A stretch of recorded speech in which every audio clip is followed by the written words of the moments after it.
Le 30e dimanche du temps ordinaire, année liturgique A. Bien-aimé du Seigneur, loué soit Jésus-Christ. Le texte de l'évangile de ce jour commence par une précision qui dévoile l'intention des pharisiens. On dirait que n'ayant pas réussi à prendre Jésus au piège au sujet de l'impôt à payer oui ou non à César et au sujet de la résurrection des morts, une haine violente et meurtrière est née en eux contre Jésus et ils cherchent à l'humilier, à le ridiculiser. C'est donc cette idée qui se cache derrière l'intention, derrière la question qui lui est posée. Celui qui prend l'initiative habille bien sa question et commence par appeler Jésus maître, rabbi. C'est très étrange. Nous comprenons par là que nos détracteurs ne viennent pas toujours à nous avec le visage froissé, mais viennent aussi avec un visage séduisant, éblouissant, un grand sourire et de belles paroles dont le but est de nous faire perdre le contrôle pour nous injecter soigneusement les venins mortels. Puis heureusement, c'est un pharisien, un homme de Dieu, un mis à part qui est habité par une telle intention.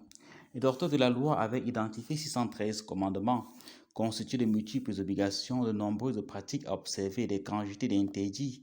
Il y avait des commandements plus graves et d'autres moins graves. En demandant à Jésus quel est le grand commandement, il ne s'inscrit pas dans la logique de l'ordre au sujet des 613 commandements, mais il demande ce qui fonde tous les autres. 613, 6 plus 1 plus 3 égale 10 qui renvoie aux 10 commandements. 1 plus 0 égale 1 qui renvoie au commandement socle. Justement, Jésus va à l'essentiel. Il touche ce sur quoi reposent les autres et sans quoi il n'existerait pas l'amour.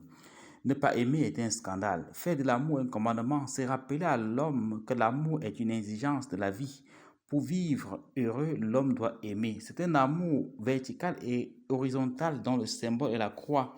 Un amour qui, dans son horizontalité, transcende toutes les barrières. Un amour qui ne distingue pas le pauvre, l'immigré, le riche, le pauvre. Si l'homme veut être heureux, il doit aimer et non trahir. Il doit aimer et non vilipender et non haïr et non chercher à humilier, à ridiculiser l'autre. Il doit aimer non à la manière du monde. Il doit aimer non comme il s'aime lui-même, mais aimer comme Jésus l'aime. C'est un amour qui est humilité, service et don de soi pour l'autre.